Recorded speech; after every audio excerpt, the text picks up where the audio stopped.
이 장은 지파별로 계수를 하게 하시고 그다음에 레위 지파는 그들 속에 넣지 말라고 하시면서 여호와께서 명하신 대로 되었다. 이게 이제 언약을 성취하시는 바로 여호와를 증거막을 세우면서 구별하는 내용을 살펴봤고요. 그 다음에 2장 1절에서부터 9절을 보시면 지파별 진지를 정비하는데, 이거는 여러분 도표를 미리 말씀을 드리면 789페이지 보시고요.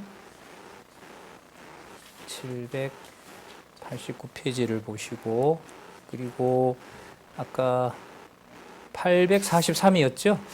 예, 843을 같이 보시면은 이제 이게 선명하게 이해가 됩니다. 그러면 먼저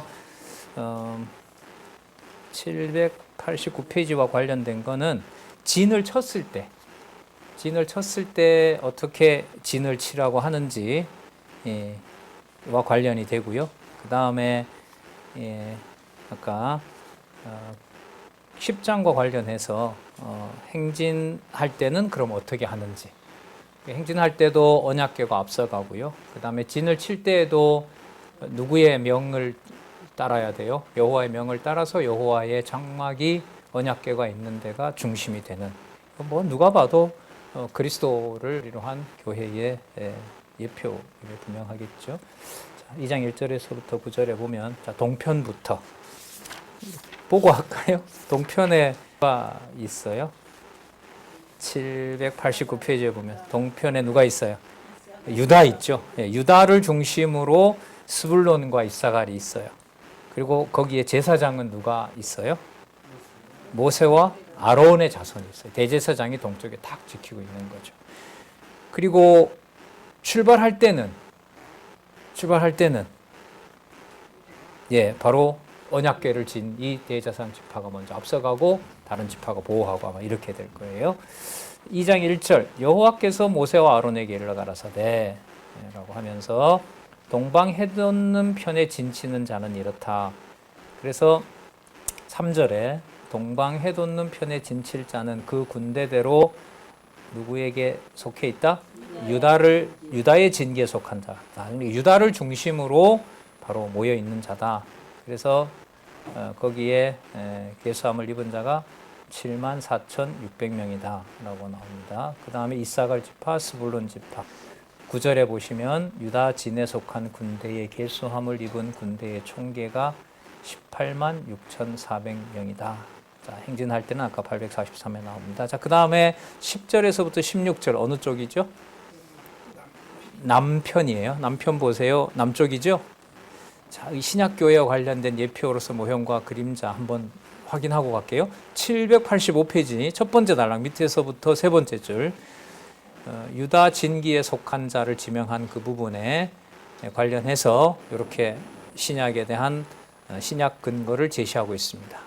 신약교회 성도들이 유다 자손으로 오실 대장 되시는 예수 그리스도만을 따라가면 영원한 안식의 나라에 이르게 될 것에 대한 모형과 그림자다.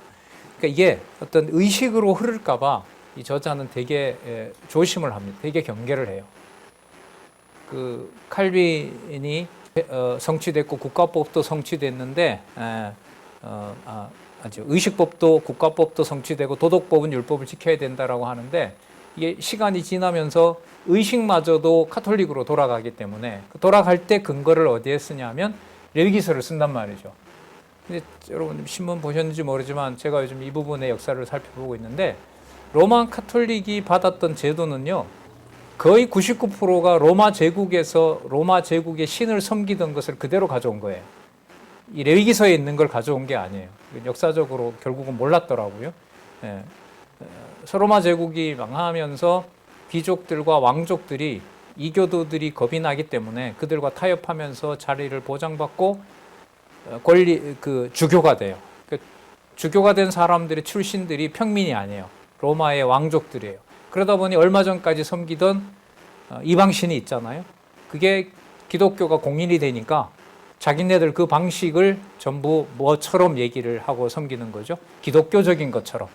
그래서 레위기서나 이런 데도 맞춰도 안 돼요. 좀 이상했었어요, 저는. 안 맞는데 이게 누가 이렇게 왜곡을 했지? 로마에서 수천 년 동안 기원전부터 시행해 오던 것들을 전부 거기에다 넣고 명칭은 이제 이방 제사장이 바로 뭐가 돼요? 성경에서 말하는 제사장이 되고 뭐 감독이 되고 나중에 그래서 교황제가 되고 했던 거예요.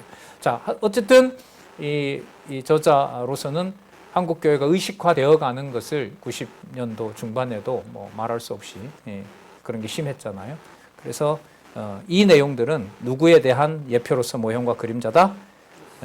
유다 자손으로 오실 대장 되시는 예수 그리스도만을 따라가면 영원한 안식의 나라에 이르게 될 것에 대한 예표로서의 모형과 그림자이기 때문에 이런 모양들에 그대로 표면적으로 적용해서는 절대로 안 됩니다. 이런 강한 이제 주장이 들어 있습니다.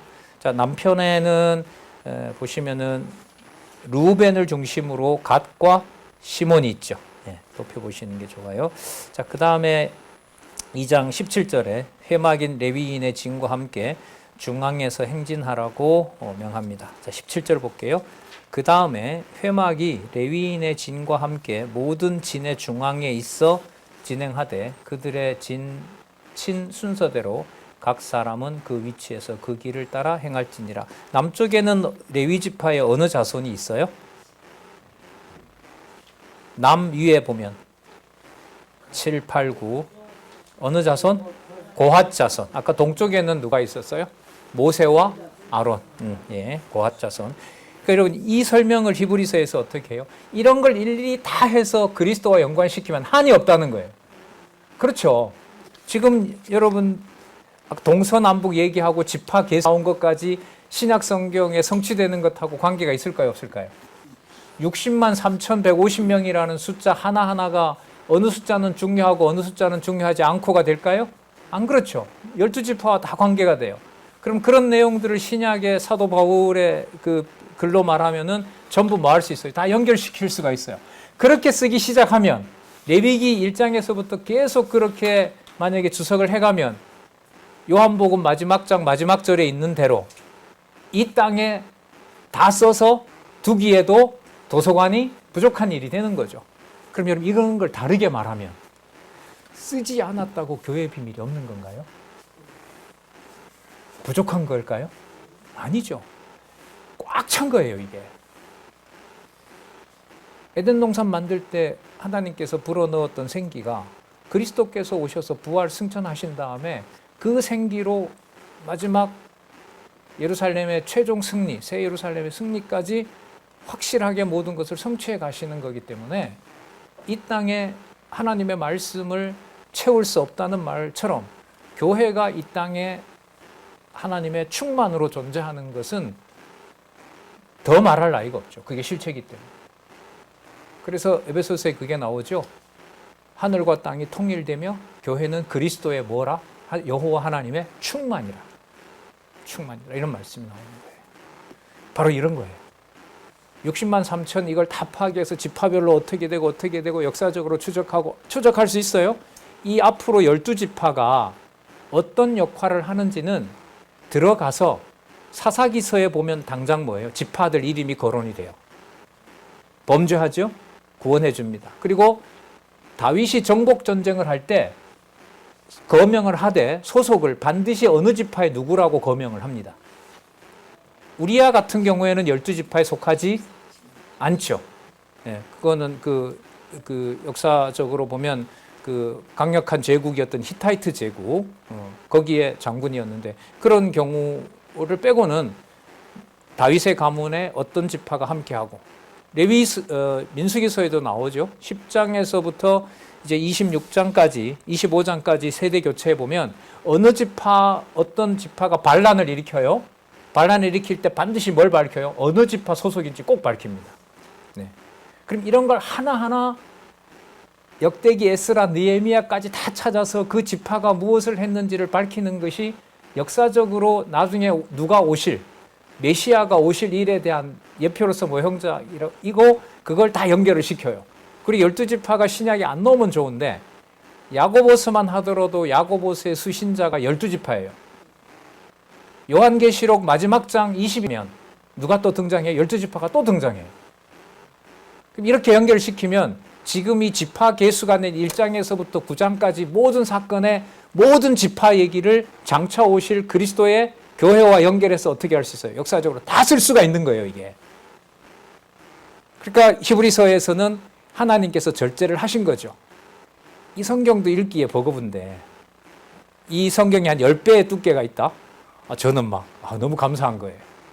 사도 바울이 이걸 일일이 거론하려고 하면 한도 끝도 없다. 그러니까 꽉 차 있다는 거예요. 그래서 여러분, 기록된 문자 이상으로 하나님 나라의 통일은 육의 몸이 담겨 있는 신약교회에 그리스도의 재림을 기다리고 최후 심판을 기다리는 그리스도의 몸된 교회의 충만함은 어떤 것은 뭐가 교회스럽게 보이고 어떤 것은 아니다. 이것도 오판인 거죠. 뭘 보면 알 수 있다? 지파별로 계수한 이 경우로 보면 여호와 하나님의 명이 적용되지 않는 지파가 있다 없다? 하나도 없다. 그것도 전부 어디를 향하여 있어요? 동서남북이 어디를 향하여? 중앙에 있는 무엇으로? 언약궤로. 그리고 843페이지에 뭘 따라가야 살아요? 언약궤를 따라가야 살아요. 언약궤 앞에는 뭐가 갈까요? 언약궤 앞에는 뭐가 갈까요? 언약궤 앞에도 뭐가 가요, 가기? 뭐가 갈까요? 불기둥과, 그래요, 성령. 여기 있죠. 그러니까 언약궤가 맘대로 가는 게 아니에요. 뒤에 보면 나와요. 3일길을 먼저 가서 불기둥과 구름기둥이 찾아줘요. 찾아주는데 오아시스로만 가면 좋죠. 근데 그렇게 안 해요. 불기둥과 구름기둥이 저게 우리 마음대로 안 되는구나라는 걸 처음 경험한 사건이 뭐예요? 홍해 앞에다 데려다 놓자. 그리고 광야 한가운데다 두고 오아시스의 동그라미도 생각할 수 없는 데다가 데려다 놓고 누구 이름을 부르기에 가장 적합하도록 그게 가고 그 다음에 그 불기둥과 구름기둥을 따라서 뭐가 가요? 언약궤가 가는 거죠. 여러분, 이 대열 정비도 그림자로 보면 이렇게 치밀한데 그리스도의 몸된 교회의 조직 체계를 우리가 상상하는 시스템으로 우리의 용도에 맞게끔 만들어 놓는다? 이거는 너무나 편협하고 좁은 생각이라고 봐요. 자, 2장 32절. 서편 2장 18절부터 24절. 회막 서편에는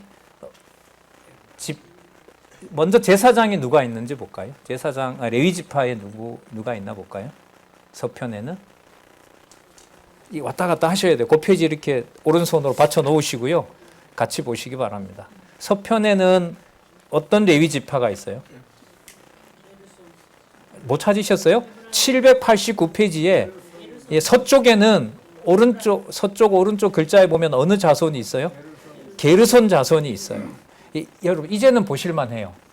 우리가 히브리서를 근간에 공부했기 때문에 이 모든 지파들이 무엇과 연관이 되어 있다?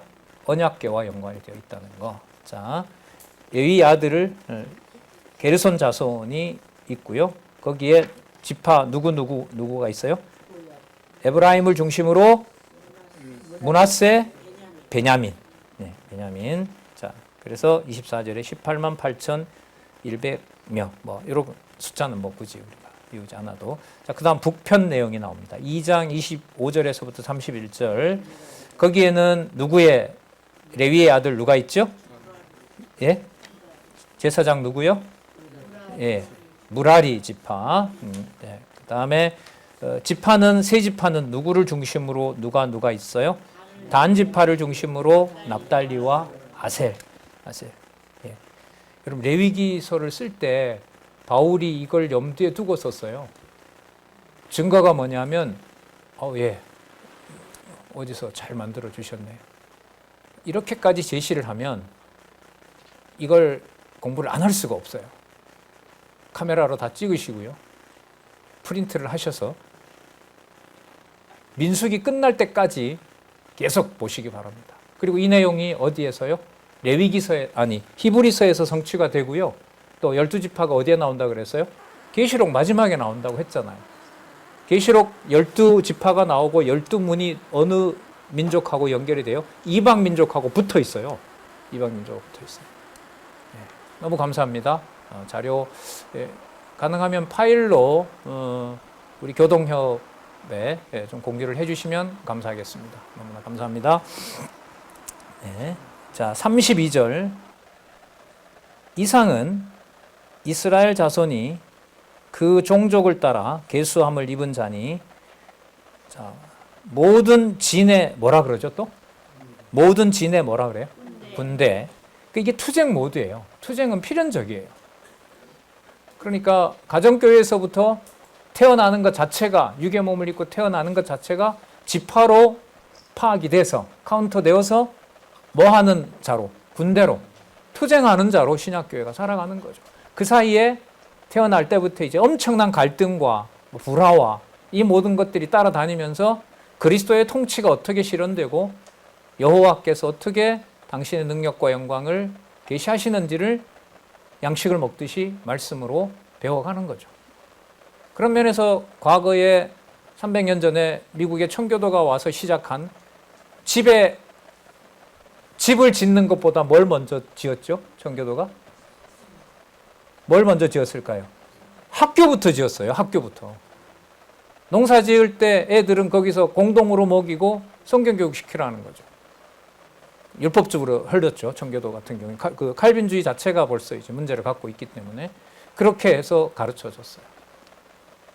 요즘 이제 원로 목사님에게도 제가 좀 이렇게 하나하는 소리를 하고 교동협 우리 선배들에게도 좀 하나하는 소리를 합니다.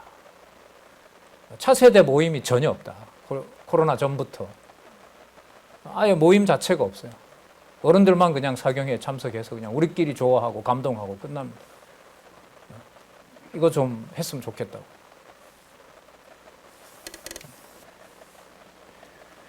자, 이상은 이스라엘 자손이 그 종족을 따라 계수함을 입은 자나 모든 진의 군대 곧 계수함을 입은 총계가 이게 아까 파악했던 숫자입니다. 60만 3,550명. 그럼 이 숫자 자체가 얼마나 중요한지는 전부 무엇과 무관하지 않은 숫자예요? 무엇과 무관하지 않아요? 아까 배치가 됐잖아요. 어디를 중심으로 배치가 된 거죠? 여호와의 장막, 그 안에 들어있는 무엇? 언약궤. 언약궤가 왜 나오냐면 행군할 때 무엇을 따라가니까? 언약궤를 따라가니까. 그러면 하나님의 말씀으로부터 배제된 60만 3,350명의 숫자는 한 사람도 있다 없다? 없다는 거죠. 없다는 거예요. 이 그림자가 이렇게 치밀한데 신약교회에서 하나님의 말씀으로 돌보시는 숫자를 우리가 어떻게 할 수 있겠어요? 하지만 분명히 존재하는 실체라는 거죠. 34절 이스라엘 자손이 여호와께서 모세에게 명하신 대로 계속 나와요. 준행하여 각기 가족과 종족을 따르며 그 길을 따라 진치기도 하며 진행하기도 하였더라. 예. 자, 그러니까 이름이 거론되지 않았던 이름만 거론되었던 레위 자손의 대열 정비를 3장과 4장에서 하고 있습니다. 자, 레위 자손은 12지파 안에 들어간다 안 들어간다? 왜 안 들어간다? 왜 안 들어간다고요? 누구에게 속한 거기 때문에. 그러니까 아까 그 배치도에서 백성들하고 그 레위 지파는 구분이 돼요. 어떤 의미에서 구분이 되냐면 레위 지파의 아론 지파, 모세와 아론 자손, 무라리 자손, 게르손 자손, 고핫 자손은 그림이 옆에 있는 그 부족들과 연결이 되는 게 아니고요. 어디에 있는 것하고 관계돼요? 성막하고 관계가 붙어 있는 거예요. 이 그림의 특징이 그래야 이 그림을 잘 보는 거예요. 본문에 따라서 보는 거예요. 나오더라 이것 가지고는 이 그림이 그야말로 무슨 의미가 있어요. 하나 기억하셔야 될 것은 여호와의 명을 따라 각각 제사장 지파는 어디에 속하지 않는다? 12지파에 속하지 않습니다. 이게 구별인 거예요. 그러면 누구에게 속하느냐? 여호와의 언약궤를 관리하는, 여호와의 진을 쳐서 장막을 관리하는 자예요. 왜냐하면 어느 정도로 구별해요? 여기에 나도 좀 하자. 제 친구가 고핫 자손이에요. 야, 우리 평생 살았는데 너 하는 거 힘들잖아. 그래 좀 힘들긴 해. 막 장막 걷고 하는데 이게 장난이 아니야. 아침에 진쳤는데 밤에 걷어서 가래. 니 한번 해봐라. 죽는다 이거. 그러니까 너 좀 도와달라. 그래 내가 도와줄게. 갔다가 뭐 하라고요? 어떻게 돼요? 돌에 맞아 죽어요. 이게 구별이에요. 이 구별이 교회의 구별이라. 그래서 어느 순간부터 겁나는 거예요. 저 교회 왜 그러지? 이런 말들을 함부로 할 수가 없어요. 자, 그러면 레위 자손의 대열 정비는 어느 쪽에다가 더 붙이는 걸까요? 백성과 더 거리를 두고 여호와의 장막 일에다가 더 붙여버려요. 누구 이름 없이는 누구를 만날 수 없어요. 레위 지파 없이는 여호와 이름을 부를 수 없다는 것을 여기서 확증하세요. 자, 자손 총 계수 및 진지와 뭐가 나옵니까? 임무가 나오잖아요. 790페이지. 자손 총 계수 및 진지와 뭐가 나온다고요? 임무. 임무라는 말은 아까 9장 23절에서 여호와의 명을 따라 누구의 직임을 지켰더라? 여호와의 직임을 지켰더라. 그 직임의 한가운데 있는 지파가 바로 레위 지파라고 보시면 돼요. 그래서 여러분 로마서에 있는 대로 하나님 앞에 거룩한 산제사들이라는 신령한 예배의 의미가 보통 의미가 아니에요. 어디에 있는 언약이 이루어져요? 60만 3,550명에게 약속했던 일이 이 지상에서 그리스도의 몸된 교회를 위해서 성취되는 사건인 겁니다. 3장 1절에서부터 4절 아론이 낳은 아들들을 먼저 얘기를 합니다. 아론의 아들이 원래 4명이었거든요. 근데 2명을 뭐예요? 죽이죠. 여러분 죽이는 것으로 보면 지금 이 맥락으로 보면 죽인다는 것보다 뭐 했다고 보면 돼요? 대제사장 지파의 거룩함을 누가 정리하셨다? 여호와께서. 이 여호와의 장막의 의미가 얼마나 거룩한지, 이 언약궤가 얼마나 거룩한지를 보여주심으로 당신의 이름을 계시하신 사건이다. 이렇게 정리를 할 수가 있을 것 같습니다. 시내산에서 모세와 말씀하실 때 아론과 모세의 낳은 자가 이러하니 아론의 아들의 이름은 장자 나답, 아비후 이 2사람이 죽죠. 엘르아살과 이다말이고 아론의 아들들의 이름이며 그들은 자 그다음 보세요. 3절 이는 아론의 아들들의 이름이며 그들은 정확한 규정이 나옵니다. 기름을 뭐하고 발리우고 기름 부음 받은 자 이게 바로 메시아예요. 메시아크라 그러죠. 히브리어로 메시아. 왜 발라서 결과가 뭐예요? 거룩히 구별되기 때문에 어디에 넣지 않는다? 백성 숫자에 안 넣는다. 백성 숫자에 절대로 넣으면 안 돼요. 자, 그 다음 거룩히 구별되어 그다음 3번째 무슨 직분을 위임받은 제사장? 제사장 직분을 위임받은 위임식 할 때 가장 중요한 제사가 뭐였어요? 무슨 제사로 다 모여요? 화목제로 모여요. 이게 대속제 이래 이 화목제가 성립을 하지 않으면 전부 다 죽어도 돼요. 다 죽어도 돼요. 법에 의해서 그냥 다 정죄를 받아도 되죠. 그게 역사적으로 레위기 26장에서 얘기한 거예요. 5차례나 걸쳐서. 그럴진데도 안 듣고 그럴진데도 안 들을 때는 이렇게 해서 내가 그 땅을 안식하게 하리라. 그 말씀을 우리가 살펴봤죠. 이 규정, 메시아에 대한 제사장에 대한 가장 선명한 규정입니다. 기름을 발리우고 거룩히 구별되어 제사장 직분을 위임받은 제사장. 그리스도를 넣으면 정확하게 맞죠.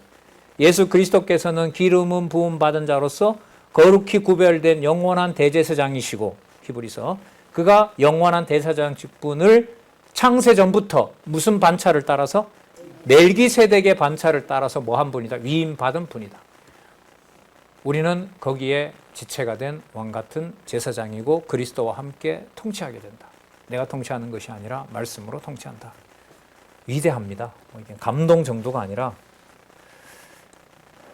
4절 나답과 아비후는 시내 광야에서 다른 불로 여호와께 드리다가 여호와 앞에서 죽었고 무자하였고 엘르아살과 이다말이 그 아비 아론 앞에서 제사장의 직분을 행하였더라. 따라서 3절에 나타났던 기름을 발리우고 거룩히 구별되어 제사장 직분을 위임받은 제사장 관리는 누가 하신다? 하나님이 하신다. 그러면 답이 나와요. 그때 돌아가셨을까? 주어를 형님으로 넣으면 안 되죠. 두 형 나답과 아비후를 넣으면 안 돼요. 누가? 여호와께서 뭐 하신 거구나. 대제사장을 여호와께서 그렇게 구분하셨구나. 그 다음에 레위 지파가 아론의 일을 시종한다는 얘기가 나옵니다. 그러니까 대제사장의 세 지파 있죠. 고앗, 게르손, 그 무라리 모든 제사장들이 바로 대제사장의 지도를 받으면서 거기에서 이제 여호와의 일을 하도록 한다는 말씀이 거기에 나옵니다. 5절에 여호와께서 또 모세에게 일러 가라사대 누구로 하여금 레위 지파로 이렇게 나와 제사장 아론 앞에서 그에게 시종하게 하라. 자, 7절 그들이 회막 앞에서 아론의 직무와 온 회중의 직무를 위하여 회막에서 시무하되. 시무하되 우리 시무장로 이게 이런 말에서 쓰는 거예요. 곧 회막의 모든 기구를 수직하여 지켜서 감시하고 보호하고 하는 게 수직입니다. 이스라엘 자손의 무엇을 위하여? 직무를 위하여. 어디에서? 장막에서 시무할지니. 아까 여러분 세지파 이렇게 뒀잖아요. 그들이 자기 일을 잘하려면 누가 안내를 해줘야 돼요? 레위지파가 안내해줘야 돼요. 레위지파가 안내를 잘하려면 누구 말을 들어야 돼요? 대제사장의 말을 들어야 돼요. 대제사장이 말을 잘하려면 말을 잘 듣는다는 증거는 뭐예요? 하나님이 기록한 말씀대로 그대로 알려줘야 돼요. 그래서 레위지파는 무슨 성격을 가지냐면 가르치는 성격을 가지고 있는 거예요. 정확하게 가르쳐줘야 돼요. 그래서 나중에 에스라 같은 경우에 제사장 지파죠. 레위지파입니다. 돌아와서 말씀을 강론하는 것을 우리는 잘 알고 있습니다. 그리스도께서 오셔서 또 말씀을 전하면서 그걸 실제로 이루시는 일을 하시죠. 그게 삼직으로 다 통합이 되는 겁니다. 회막에서 직무를 행하고 시무하는 내용. 자, 9절 너는 레위인을 아론과 그 아들들에게 주라. 그들은 이스라엘 자손 중에서 아론에게 온전히 돌리운 자니라. 어디 가면 안 돼요? 반드시 누구 옆에 있어야 돼요? 레위는 그들은 이스라엘 자손 중에서 누구에게 온전히 돌리운 자라고요? 아론에게. 그러니까 이 세 레위 지파가 자기가 독자적으로 행동할 수 있는 건 있어요, 없어요? 없어요. 반드시 모든 걸 누구에게? 아론과 그 후손들 대제사장. 그러니까 여러분 예수님 오셨을 때도 레위 지파와 대제사장의 그 직파의 신분은 완전히 다른 거예요. 이게 수천 년 동안 그게 지켜져 왔기 때문에. 그런데 그 대제사장이 바로 그리스도 자신이고 그걸 이방인 성도에게도 왕 같은 제사장이라는 호칭을 쓰는 그 유대인들이 그냥 놔두겠어요? 그러니까 전설에 의하면 베드로를 그렇게 처참하게 죽인 거죠. 참남하도다 예수님에게 돌을 던지고자 했던 그 자체가 말씀이 심판한 거죠. 말씀을 들을 수 없도록 하고 거기에 이제 사악함이 드러나는 거죠. 나는 아론과 그 아들들을 세워서 제사장 직분을 행하게 하라. 이게 또 나옵니다. 그래서 누가 가까이 하면 외인이 가까이 하면 죽임을 당하리라.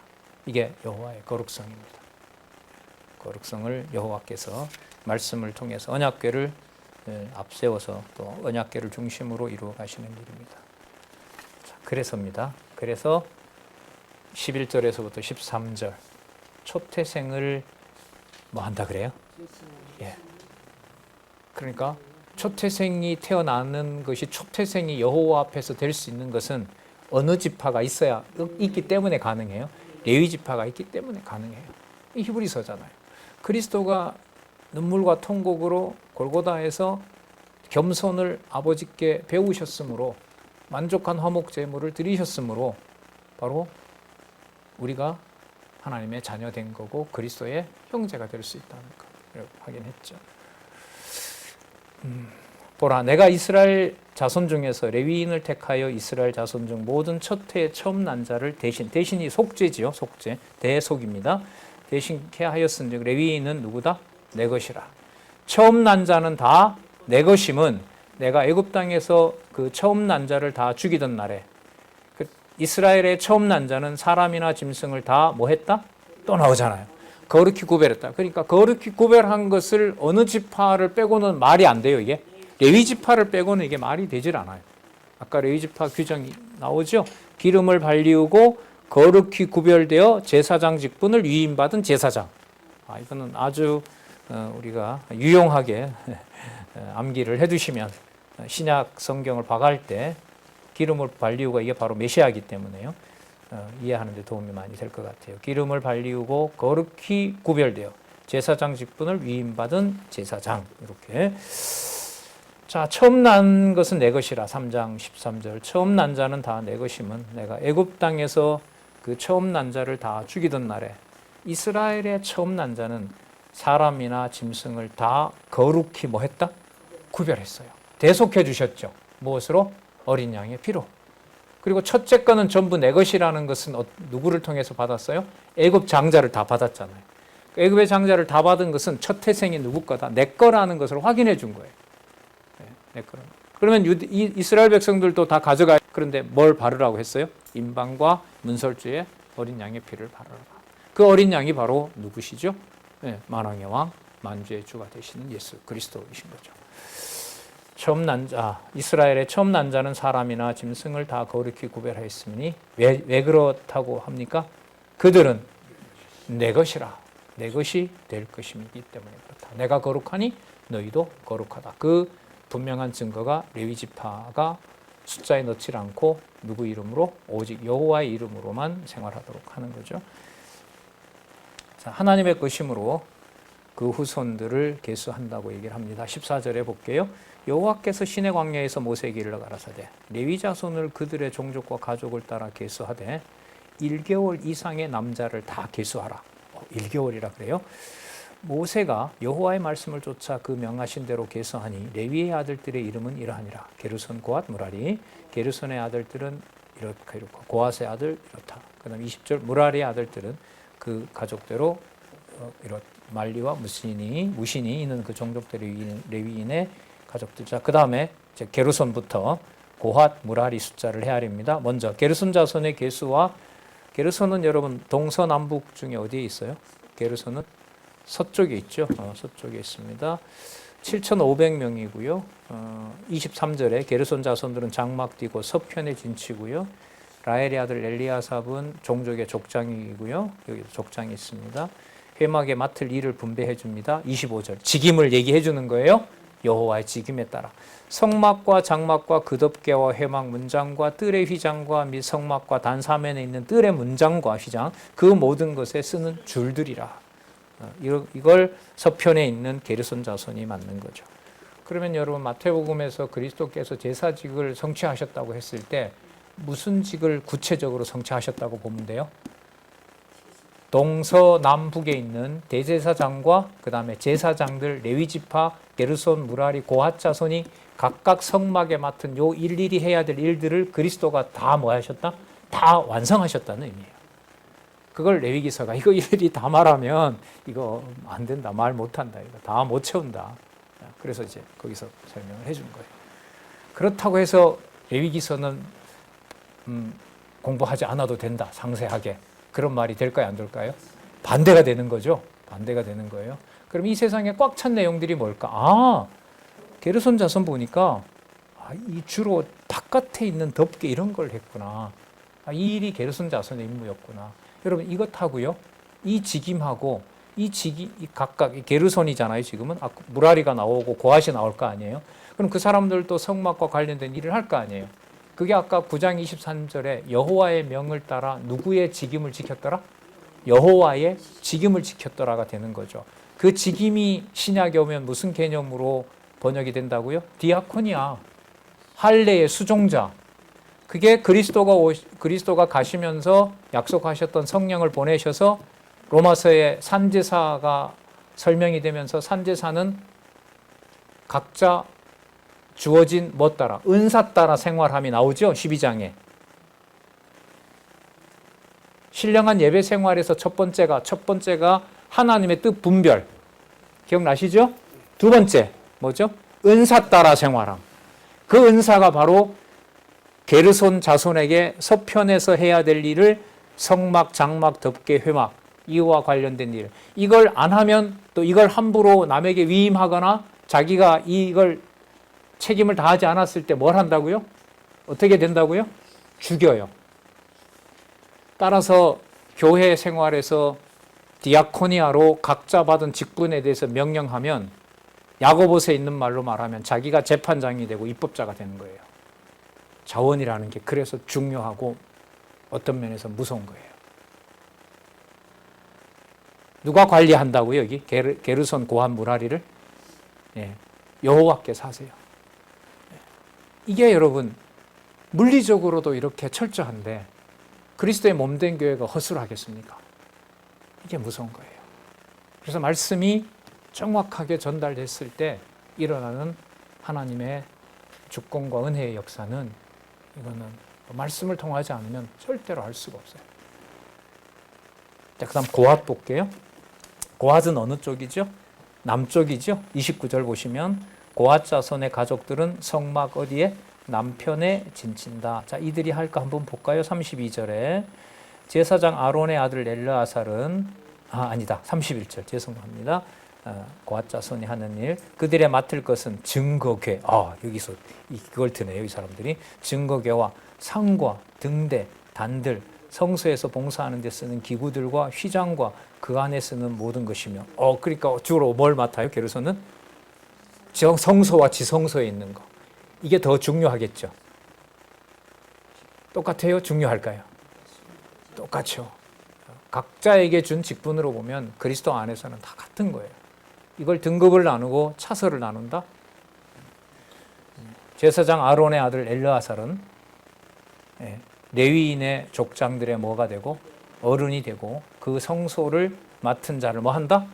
통활한다. 총괄 본부장이 누구냐 하면 엘르아살이에요. 엘르아살은 누구의 아들요? 아론의 아들. 두 형님이 죽은 다음에 모든 제사장들이 각자 그 맡은 일을 제대로 하는지 안 하는지 일러주고 가르쳐주고 하는 사람이 바로 엘르아살입니다. 게르손 고앗 무라리 자손을 총괄합니다. 두 형님이 죽은 다음에 제사장직을 승계하고요. 참고로요. 여수와 내용이 여러분 요단강 서편 땅 어디 분배하죠? 가나안 땅 분배할 때 제가 좀 찾아보니까요. 여호수아 14장에 가면 땅 분배할 때 누가 관여하느냐? 엘르아살이 관여합니다. 엘르아살이 관여해요. 그러니까요. 제가 지금 이렇게 아까 미리 말씀드렸는데 이렇게 성경을 찾아서 대제사장들이 어떤 일을 하게 하면서 바벨론에게 포로로 잡혀가고 바벨론의 포로로 잡혀가는 것은 레위기 26장에 끝났다가 아니라 땅이 뭐 하는 것이다? 안식하는 일이다. 그러면 제사장 지파, 대제사장 지파가 제대로 일을 하지 않는 것이 못하게 한 것이 어디에 안식을 주려는 거예요?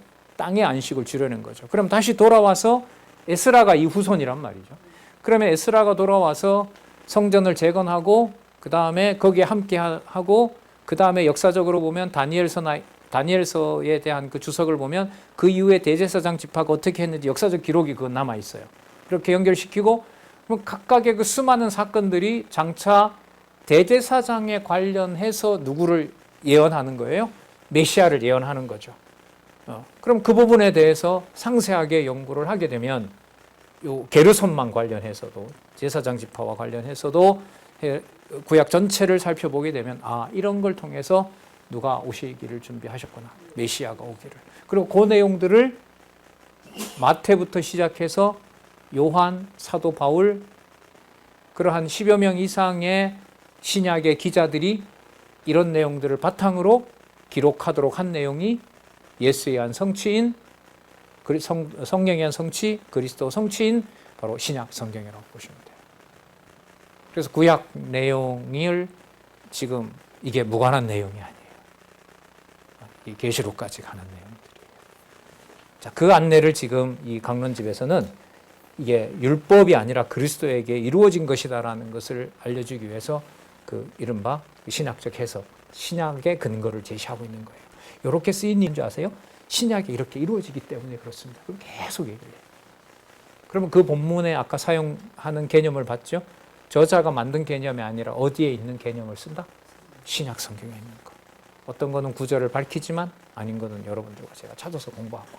그러면 구약과 신약의 개념 하나, 구약의 개념 하나, 신약의 개념 하나. 자, 여기 보시면 여호와의 직임과 집사라는 개념 하나가 연결이 되면서 그리스도에 대한 예표가 그리스도에 대한 뭐로 성취로 그 두 가지가 하나로 연결되면서 창세전 영원하신 하나님의 언약이 이 지상에 성취된 것이다. 이게 말씀의 권위다. 이렇게 가는 거예요. 이런 하나하나 놓치지 않고 모든 개념들을 바로 창세전 여호와 하나님의 언약하신 말씀의 바탕을 두고 있다는 데서 모든 정보와 개념을 보도록 안내하는 것이 바로 이 성경 강론집이 가지고 있는 중요한 의미라고 봅니다. 자, 33절에서부터 37절. 모세로 무라리 자손의 계수와 이 사람들은 북편에 진치죠. 35절 끝에 보면 이 가족은 장막 북편에 진칠 것이라. 자, 뭐 하는지 한번 볼까요? 가장 좀 움직이기 힘든 사이즈가 큰 걸 들고 날라야 돼요. 성막의 널판, 그 띠, 기둥, 그 받침, 그 모든 기구와 그것에 쓰는 모든 것이며 뜰 사면의 기둥과 받침과 그 말뚝과 그 줄들이라 제일 힘들 것 같아요. 그렇다고 숫자도 많은 것도 아니에요. 아까 고앗은 8,600명인데요. 바깥에 하는 이 사람들은 2,000명이나 줄어요. 6,200명이에요. 이렇게 힘든 일을 하라 그래 놓고 숫자를 이거밖에 안 줘? 이건 아니지. 그래 됐다가는 뭐에 맞아 죽어요? 네, 돌에 맞아 죽어요. 그러면. 아니 교회를 이렇게 많이 하는데 젊은 사람들은 하나도 없고 우리만 어떻게 해? 안 하는 게 낫죠. 민수기에서 보면 그렇다는 거예요. 그게 약속입니다. 자, 38절. 장막 앞 동편 곧 회막 앞 해 돋는 편에는 자, 동쪽이네요. 같이 읽어볼게요. 38절부터 39절까지. 시작. 장막 앞 동편 곧 회막 앞 해 돋는 편에는 모세와 아론과 아론의 아들들이 진을 쳤고 이스라엘 자손의 직무를 대신하여 성소의 직무를 지킬 것이며 또 나와요. 외인이 가까이 하면 죽일지니라. 모세와 아론이 여호와의 명을 쫓아 레위인을 각 가족대로 계수한즉 1개월 이상의 남자 수요가 22,000명이었더라. 예. 그리고 배치도가 796페이지에 나옵니다. 이건 이제 레위 지파 그리고 아론과 모세와 아론의 자손들의 배치도가 이렇게 나오는 겁니다. 그래서 여기에 바탕을 두고 이제 이 성경 강론집의 저자인 우리 원로 목사님은 디모데 전후서를 체제로 무장 이렇게 이걸 염두에 두고 그런 제목이 좀 나왔다고 봅니다. 그 다음에 3장 40절에서부터 43절에 보면 이스라엘 초태생 1개월, 남자를 얘기를 해요. 남자 1개월 된 자의 숫자를 파악하라고 그래요. 자, 여러분 아까 2,200명 무슨 숫자였죠? 모세와 아론이 여호와의 명을 쫓아 어떤 지파? 특별된 레위 지파의 가족을 다 계산했는데 아까 몇 명이었었어요? 22,000명이었죠. 자, 그 다음에 하나님이 뭐라고 하시냐면 모세한테 야, 이스라엘 처음 난 자 숫자 다 파악해봐 이러는 거예요. 그럼 이게 아직 우리가 확인하지는 않았지만 아까 22,000명의 숫자는 이스라엘 백성과 구별된 누구의 숫자예요? 레위 지파인데 무슨 일을 하는 것까지 다 파악이 됐죠. 맞죠? 아까 세 지파 그러니까 동서남북에 대제사장과 게르손 무핫 고라리가 뭘 하는지 다 파악이 됐어요. 자, 근데 아까 미리 말씀드렸죠. 이 사람들이 동서남북의 여호와의 장막에 그렇게 배치가 된 것은 이스라엘 백성들을 대신해서 누구의 이름을 보존하는 자들이에요? 여호와의 이름을 보존하거든요. 자, 그러면 그 일이 보존되고 그 일을 잘 할수록 자기들의 일로 끝나는 것이 아니라 누구의 거룩함을 보장하는 일이 돼요? 누구의? 12지파의 일을 12지파도 누구와 다르지 않다. 자신들과 다르지 않다라는 걸 대속하는 거예요. 그러니까 무관한 게 아니에요. 집사님이 이거 하고 장로님이 이거 하고 권사님이 이거 하는 게 민수기서의 이 배치도로 보면 구분이 돼요? 절대로 구분이 안 돼요. 절대로 분리가 되는 게 아니에요. 절대로 분리가 되는 게 아닌데 남의 선을 넘으면 뭐에 맞아 죽어요? 돌에 맞아 죽어요. 그럼 여러분 그림자로도 이렇는데 그리스도의 몸된 교회에서 각자 주신 그런 가정 형편에서 태어나서 각자 하나님의 자녀로 그리스도의 몸된 교회로 지체로 그런 부모로 그런 할아버지 할머니로 살아가게 하시는 것의 룰도 돌에 맞아 죽을 만큼 그 거룩성을 그 경계선을 어떻게 할까요? 누가 보장할까요? 주 예수 그리스도께서 보호하고 계신 거예요. 이 선을 넘어버리면은 사실 사사기서 가면 이 선을 넘게 해버리죠. 이런 구조가 다 무너지잖아요. 왕이 없으니 자기 소견에 옳은 대로. 그 첫 번째 사건이 땅 경계가 없어집니다. 땅 경계가 없어지니까 뭐 나도 레위 지파 하겠다. 우상 가져와라. 내가 단지파가 그러죠. 우리 집에 그 우산 갖다 놓고 내가 가져가. 그걸 서로 또 뺏으려고 전쟁까지 하고 나중에 자기 동족들 다 수천 명 죽여버리고 이런 이제 무서운 일들이 벌어지는 거죠. 세대 교체 되는 것처럼. 이게 이런 모든 과정들이 바로 어떤 제목으로 딱 붙어 있느냐. 10장에서부터 25장까지 시련과 세대 교체라는 이름으로 되어 있는 겁니다. 자, 다시 돌아와서요. 뭘 하라고 하냐면 40절 여호와께서 모세에게 이르시되 이스라엘 자손의 누구를 얘기하죠? 처음 난 남자를 남자를 1개월 이상으로 다 계수하여 그 명수를 기록하라 그럽니다. 자, 그다음 41절에 근거를 제시합니다. 나는 뭐라? 나는 여호와라. 내 이름이 여호와다. 언약대로 이루시는 여호와다. 자, 이걸 말씀을 하시고요. 이스라엘 자손 중 모든 처음 난 자의 대신에 여기 답이 나옵니다. 왜 파악을 하라고 했느냐?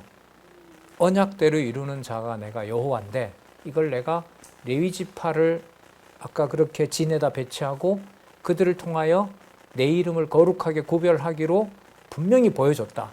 그런 내가 누구다? 여호와인데 이 여호와는 바로 아시는 대로 언약대로 이루시는데 이걸 누구와 관계가 돼야 백성들도 거룩하게 되죠? 지파와도 연관이 돼야 돼요.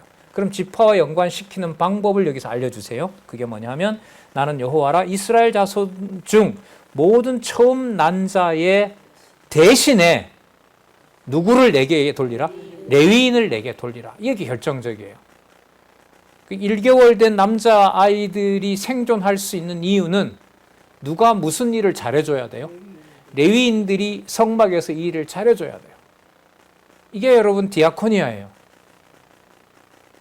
그토록 사도 바울을 통해서 교회들에게 부탁할 때 말씀 전하는 자를 또 야고보서는 말씀 전하는 자의 입을 그 혀에 놀아나는 그 모순을 우리가 할 수가 없어요.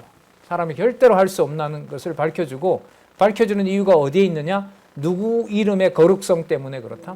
여호와 이름의 거룩성을 여호와가 구분하려고 하시는 거예요. 그게 성취되는 겁니다.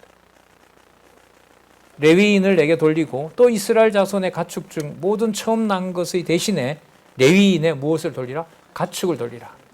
그럼 레위인의 가축은 볼 때마다 누구를 대속해 주는 거예요?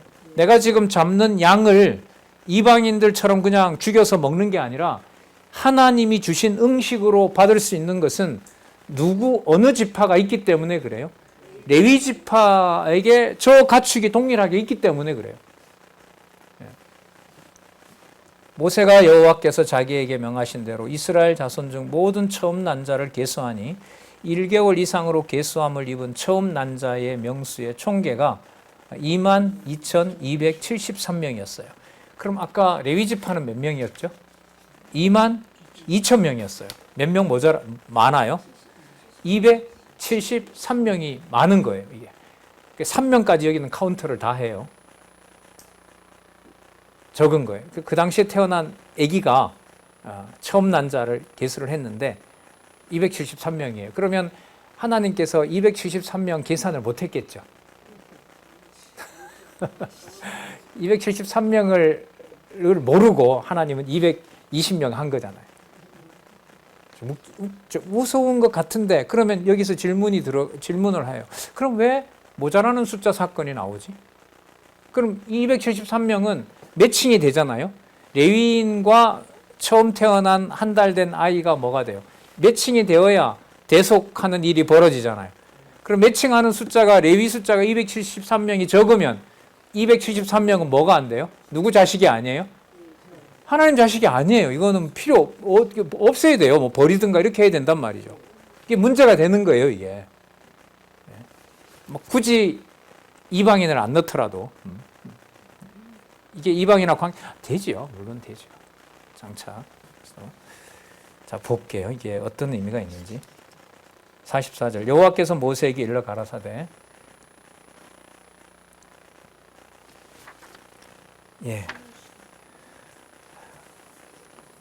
혼자 너무 감동을 받아서 하다 보니까 시간이 지난 줄도 몰랐어요. 5분 지났어요. 50분에 맞춰야 되는데 지금 55분이에요. 5분 지났다니까요. 55분. 55분. 자, 273명 숫자까지 카운트를 하니까 시간도 정확하게 지켜야 되는데 죄송합니다. 12시 10분에 우리 3장 44절부터 다시 확인하도록 하겠습니다.